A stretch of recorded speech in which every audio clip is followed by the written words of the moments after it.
Hey, yo, what's going on, y'all? It's them boys watch footy. It is a nice little special episode before the holiday. I know that we have Carnival happening over in the UK right now, but you got your boy E and you got Waz here on the ones and twos. How was the weekend, sir? Man, what it is, man. It's one of our last, nice summer weekends. So was just trying to be out and enjoying the sun and the weather and the good vibes. Yeah, it was really nice being out, especially for the Arsenal win. It was a really great Saturday. Yes, indeed. Right. That was a great, that You was had a just great about everything on weekend. Saturday. You had Eze coming in, you had Gyökeres getting their first goal. It only got a little bit marred by both the Odegaard and Saka injuries, but we'll go a little bit deeper into that. I want to thank everybody again for giving Dim Boys Watch Footy a listen. We are very happy with our subscriber base right now, and very glad that you all are liking, sharing, subscribing, giving us a lot of love on the socials. Oh yes, did you keep it up? We cannot do this without you. I mean, we'll just be talking to the ether. Keep it coming. Yeah, but we really enjoy that you were able to listen with us and pick and choose what you want to talk about. So, where we want to start is the match earlier today. It was a lot of drama over at Tyneside. You had Newcastle versus Liverpool. You had the Isaac Derby, and very surprising. It was just very topsy turvy. Liverpool is going to be super open and super free this year. They're playing without abandonment. It is attack, attack, attack. But they were able to pull out the win 3-2 over Newcastle earlier today. Waj, love to hear your thoughts about that match. Man, that match was exactly the reason why, like, you just never count them out. Never count Liverpool out. I mean, they were getting absolutely hammered.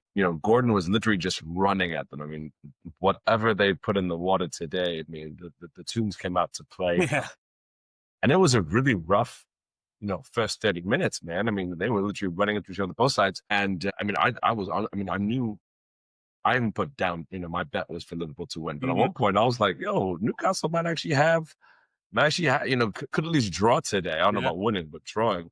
And then, of course, you saw the foul uh, Virgil. on what's his face? On Virgil. Thank you. And that changed the whole tone of the game. And does what at the 45th minute, Gordon, does a reckless and needless tackle on Virgil, changes the game completely. That All of a sudden, that it goes from 1-0 down that image of to, his studs up his leg was wild. bruh, so needless. So needless. Why are you gonna do that to Virgil? You know? And now you're down 10 men against Liverpool. Man, Yeah, man. The Northern Derby. Oh man. Yeah. So that just, they came out just, that second half was ridiculous. And again, Newcastle scored two. You thought, okay, maybe they're gonna come back, maybe they're at least gonna win it or draw. And then Liverpool does what they do. And their new young kid, I'm still trying to fully say his name, but Ngomoho. yeah, Ngomoha, I believe is how you say his name. Young Rio, 16, scoring that bang yeah. was such a beautiful goal. At the death of the match. So yeah, that's definitely what you wanted out of a Northern Derby. But can't lie, I really did want Newcastle to at least pull it back. But without Isak, It's that was clearly some things lacking. Yeah, I mean, the other part of this was the Hugo Ekitike of it all. Newcastle were really Yeah, for him. They were going to be glad to sell him off to Liverpool, really cash in, probably get around like 150 million, 160 million British pounds from Liverpool, so they could be able to get Hugo. And Hugo said, "Hold up, I still might be the main striker over here in Liverpool." He started off that second half after Anthony Gordon definitely he fouled a deserving red card. I know old school Premier absolutely. watchers they would be like, "Oh, that was just a yellow challenge," you know? It is but a scratch. Yeah.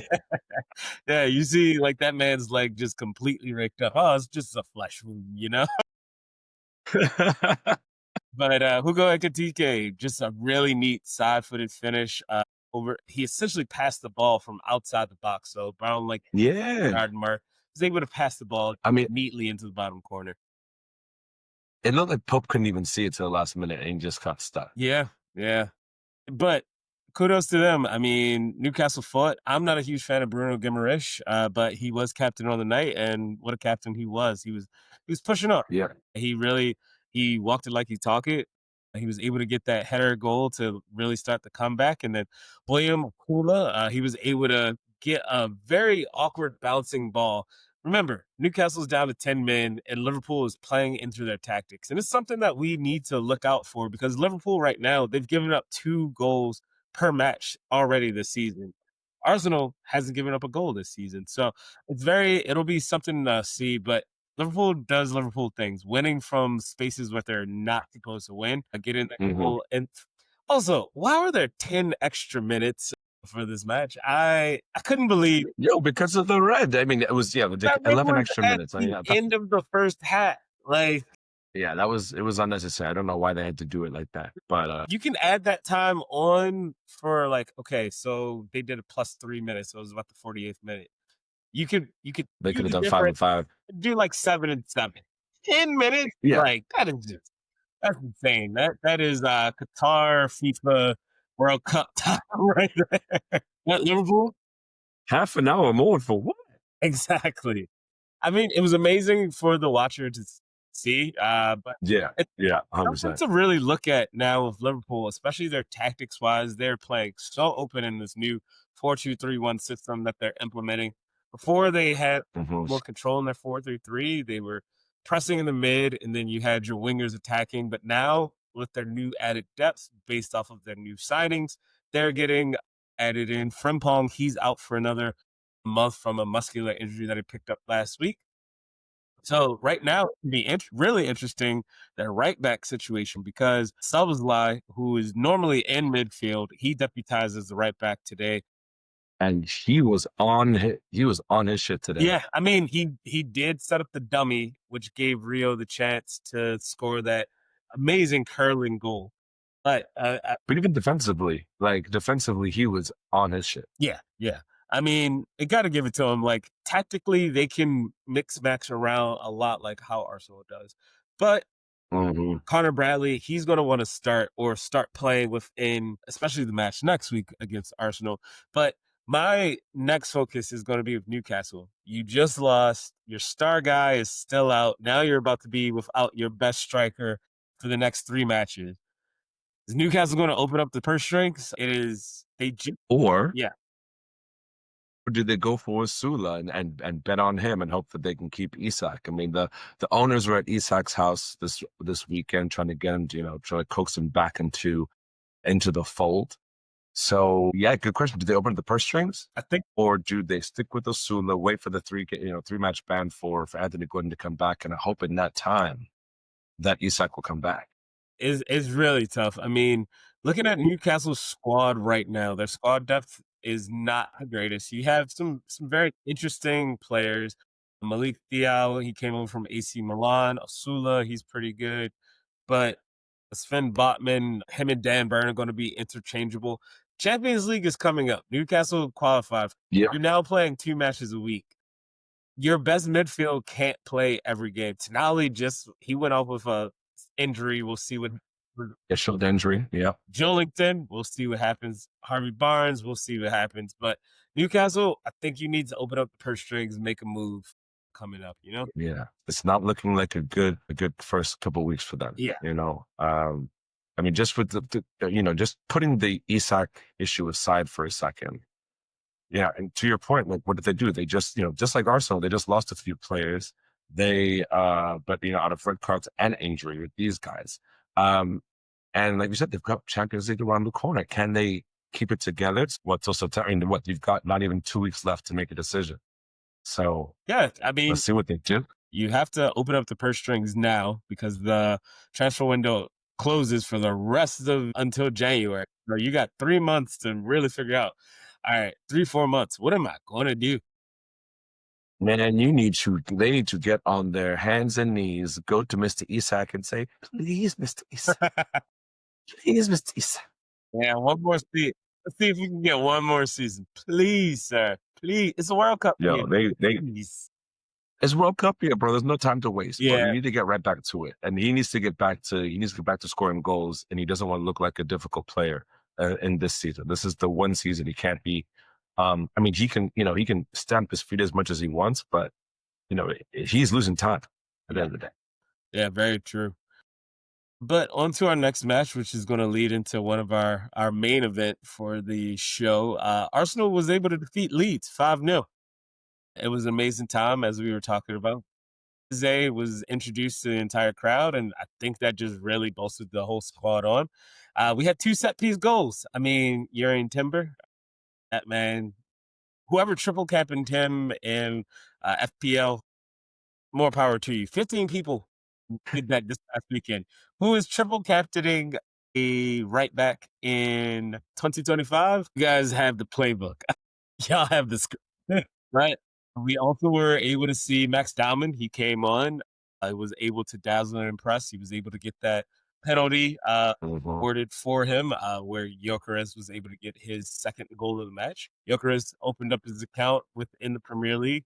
He's gotten two now to start his campaign off, which is amazing to see.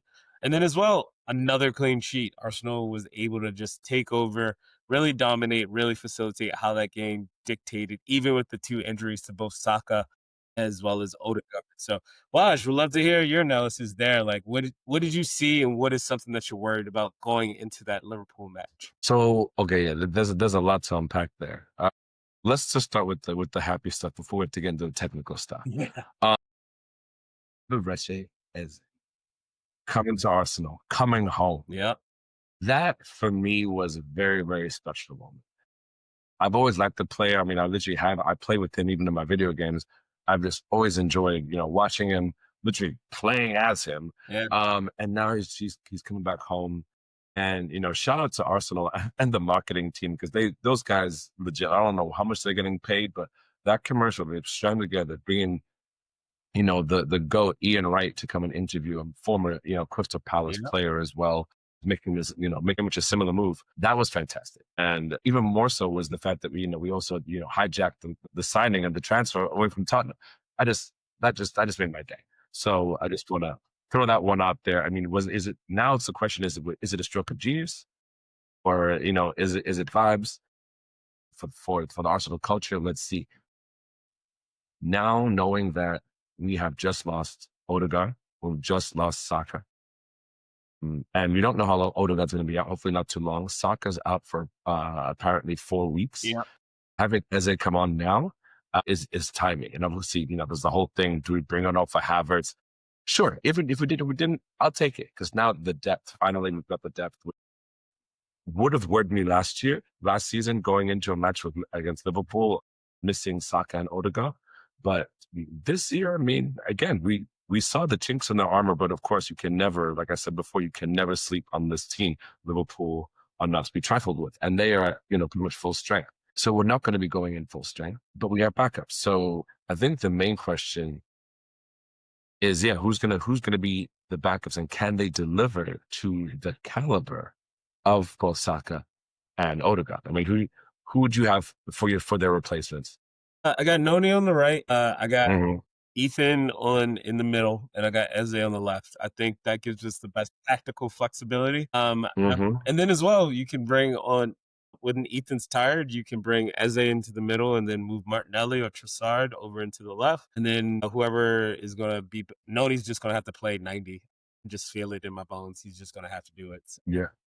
Well, no, Max will have to come on if we're doing any. I want to protect. I want to protect a 15-year-old.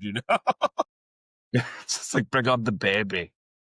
I love the cameo. If we don't. You keep them in controlled moments. Like that Yeah, Rio yeah, hundred goal percent. earlier today was a beauty, but like that only I'm happens not in gonna see two select of this week. moments.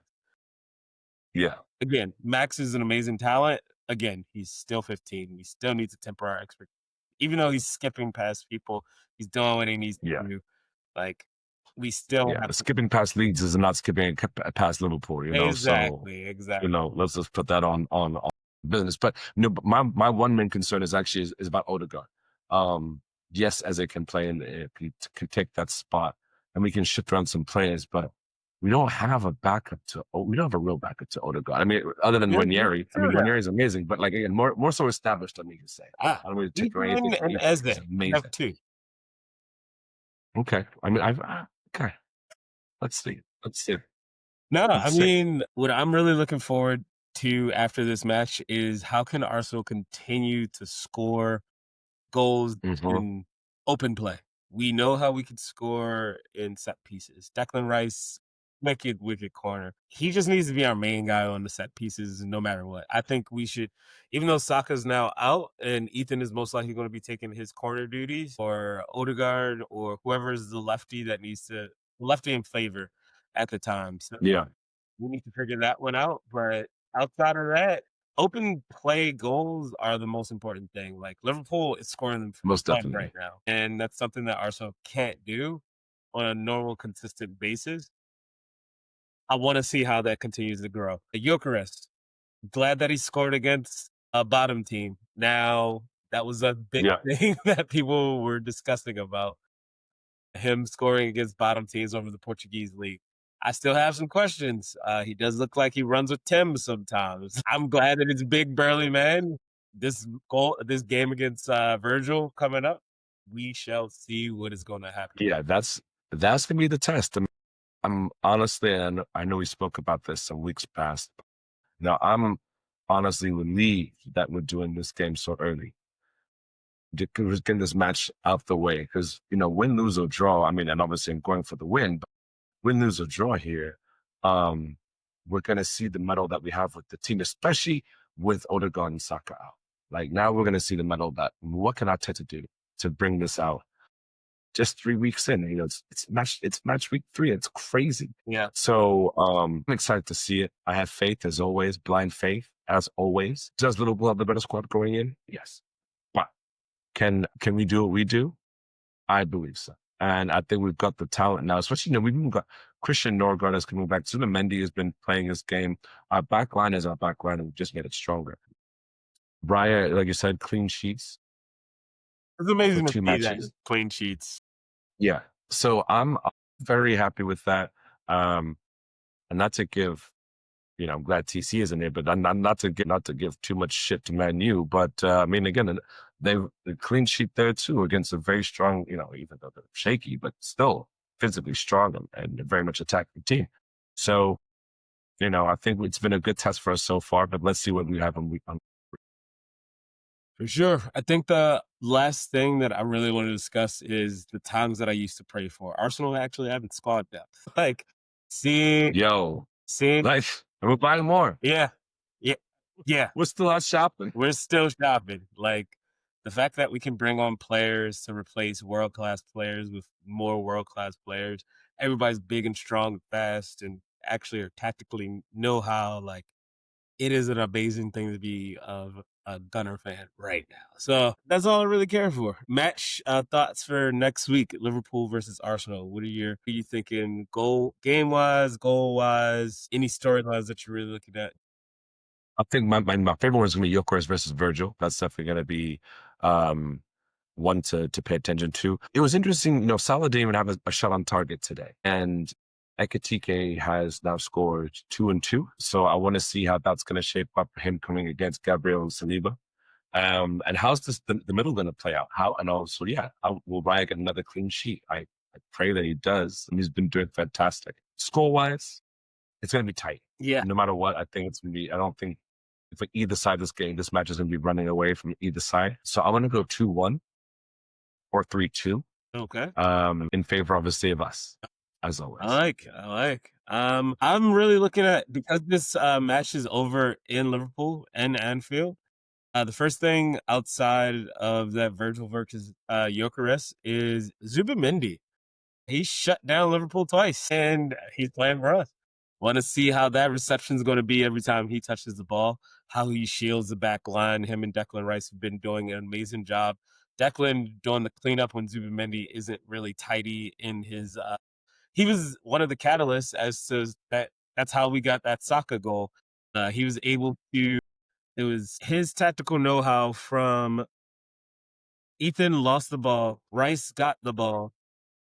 And then we go ping ping over to Timber onto the right Saka, amazing goal. So I'm really looking forward to that. And then as well, this new back line, the new backs for Liverpool, how are they going to deal with this new forward line, especially because Saka is going to be out for 3 to 4 weeks, as they're saying right now. So it'll be a nice little tactical battle because these managers have still yet to beat each other. I'm going to still keep the same. I think it's going to be a 2-2 all match. So we'll see how that goes from there. All right. Yeah. Let's see what we get. Other news that we would love to discuss today. I want to make sure that we get to the Everton match. 2-0. They were able to win in their new stadium. Glad for them. Brentford defeated Aston Villa. I couldn't believe my eyes when I saw Brentford scored. It's like, wait, All right. they I thought these guys were done. I was like, I ripped these guys off already. yeah. I was like, they still have players. Okay. Bournemouth defeating Wolves 1-0. This relegation battle is going to be very interesting this year. For real. Yeah. Yeah. Burnley defeating Sunderland. Sunderland, even though they were able to whoop down on West Ham, have their own issues, which we're about to bring up. But Burnley, they little broke Sunderland. They was like, hey, you did win against a Premier League side, but we beat you a lot in the championship last year. So you just suck. Tell it, bring your ass over here. Exactly. Fulham versus Manchester United. Bruno, I want to Yo, look to hear TC talk about how captainly Bruno is right now, especially with him let's crying about getting shoulder checked by a referee, and that's what threw him off. let's just talk about that match real quick because first off, there was an own goal, obviously off the header to put Man U ahead, sloppy. But then the second goal, first off, no, the penalty. Let's go to the penalty first. Yeah, Bruno was, say he was thrown off by Brandon Lano on the shoulder and all this blah blah blah blah. Bruh, like Bruno Fernandez take this away from Bruno Fernandez is an amazing penalty kicker. His stats are ridiculous. Yeah. So I don't know what he was on when he decided to, you've been on stages like this before, and it's Fulham. You should be able to do this with your eyes closed. And he sent that ball to another damn postcode. That ball is still orbiting the earth right now. I don't even know if did it ever come down? Jesus, Never did. what happened, my guy? What happened, my guy? So that was just, I was watching it like, he's going to take it right here, game, and just, you bottled that one. But then to me, again, as a Gooner, the most favorite part was just seeing that link up play between Iwobi and over to Emil Smith Rowe for the goal, for the cross off the left side. Yeah. Just fantastic. So that match, thank you. That was a 1-1 I did not predict, but I was very happy to see. Nah, I actually called that Fulham Manchester United because I thought they were too high after how good they played against us when we were in neutral the entire time. Mm-hmm. We just saw the match out, and Manchester United, because they were 15th last year, they still have to win these matches against teams that they're going to be competing for spots, and it's a draw. Not very worried about Ruben Amorim's. It's going to be very weird. January, I think he'll be gone. So we'll see what happens. Yeah, he might want to be brushing up that resume, put that thing over onto one of those websites pretty soon because it's looking kind of bleak. Yeah. Like Memphis. We'll finish up with Chelsea defeating West Ham. Graham Potter, he's going to be fired by probably the first international break. Like, that looks like a dumpster fire right now. Lucas Paqueta, he most likely is going to move on in the end of this transfer window. It's just not looking good for him at West Ham, especially after that entire gambling thing. They didn't even stand behind their player, and he's just like, you know what? I'm just going to keep playing. He's already a Brazilian international as well, so we'll see where he goes. So Palace, his goal was beautiful. it was great, and West Ham had a chance. It was almost 2-1, and then the wheels fell off. So yeah. Chelsea. That's a nice way to put it. The wheels fell off. That was a demolition. They've given up 8 goals already in 2 matches for West Ham. Yeah, bruh. Yeah, that's an issue. Crystal Palace and Nottingham Forest all tied at 1-1. Love the tribute that Mateta and the others were able to do for Eze when they scored the goal. Nottingham Forest. I really love the fact that Crystal Palace, they're getting investigated right now by the FA, but their tifo that they did of Marinakis, it was amazing. So yeah, I really hope people are able to see that. Actually, I'll clip this and make sure that you are able to see that. Yeah. And free Crystal Palace, man. These allegations are ridiculous. Yeah. Like they deserve their cup. They played hard. I love Crystal Palace. They're a great team. As long as as long as they're not coming up against us, I love those guys.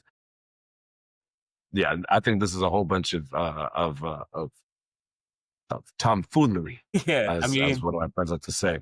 This is bullshit. No, they need to just they deserve to be yeah, oh, for sure. in the Euro. Like I mean, one of my favorite content creators, even though he's a fan of the team that shall not be named, Expressions, he did call out the Greek Suge Knight, Marinakis. Like, he was able to get Nottingham Forest into that Euro spot over Crystal Palace. So I'm very glad that mm, their Crystal Palace fans, their ultras, were able to do that and free them. Like, make sure that they get some love and support there. And then finally, we end with Man City versus Tottenham. There's not really much else to say. Tottenham just dominated this match. Like, City just, they look weird. I don't know what it is, but they've been looking weird ever yeah. since January of this year. I can't put my finger on it, but it's just a weird vibe around the Man City squad. Do you feel like it's like, and I was excited to ask you about this. Do you feel like, I mean, again, and it's Man City. So, but do you feel like this is the end of the Pep era? Because we've seen this But before. yeah, We've seen this before in other places. Not this bad. I mean, this is worst, Pep's ever done in a minute. And he's the GOAT. So, but he's slipping. I don't think he's just slipping. I think the player The whole profile, team is slipping. yeah, I think the player and profile that they have right now is slipping. Hmm. Still are resting, like players are resting off laurels of them winning a couple years back. Like, when you Yeah. used to go into matches and you used to just boss and bully the midfield and you could play intricate 1-2s and you had 80% of possession. Sometimes that just changes. Like people are changing the way that Yeah. they do football now. Like managers have caught up, which is amazing. But Thomas Frank, I mean, Tottenham do this every time they get a new manager. You get the new manager bounce, and then suddenly the wheels fall off. So, but I think Frank is a little bit different. He actually Yeah, definitely. doing this with no attacking midfielder.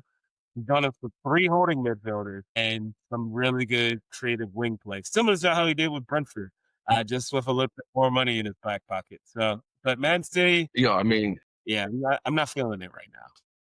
I was just gonna say that. I mean, Holland just looked like dejected the whole match, and he was trying. He always does, but like couldn't get anything on.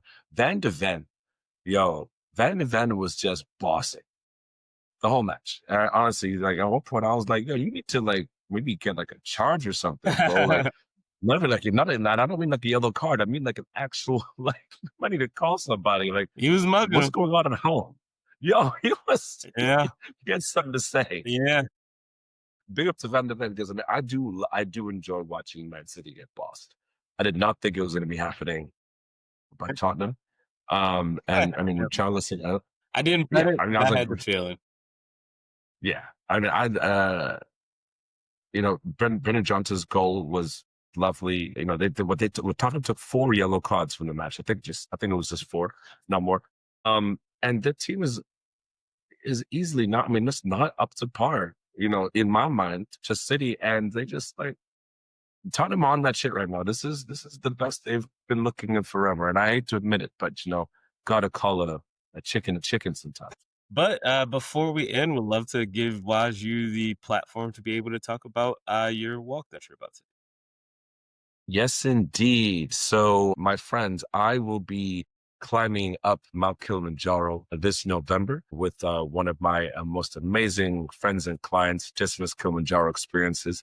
And this walk specifically is going to be, first off, my first time going up Mount Kilimanjaro in Tanzania. But more importantly, I've partnered with Ubuntu Life Foundation, which is an amazing foundation based in Kenya. And they help support children with neurological disorders, everything like epilepsy, ADHD, cerebral palsy. They from everything from occupational therapy to medication. Those are just a safe place to grow up and for them to be also supported by their community. So it's all about education as well as support for these children, their families, and the community itself. So if any of y'all want to follow me along as I started training, but start my trek in a couple of months, please follow along. You check me out at WD Nomad, and of course, we'll be posting on Den Boys Watch. But more importantly, I do have a GoFundMe going, so you can check that out. We'll put that in the into the post. but please come check us out. It's called Summit for Ubuntu. And if you can support it, it will be much, much appreciated. It'll be going for a very, very good cause. So appreciate everyone for their support. For sure. And we will be putting that within all of our socials. We'll make a specific short just for this as well so people can be able to reach out and see it. So want to thank everybody again for giving Them Boys Watch Footy a listen. Y'all have a great one.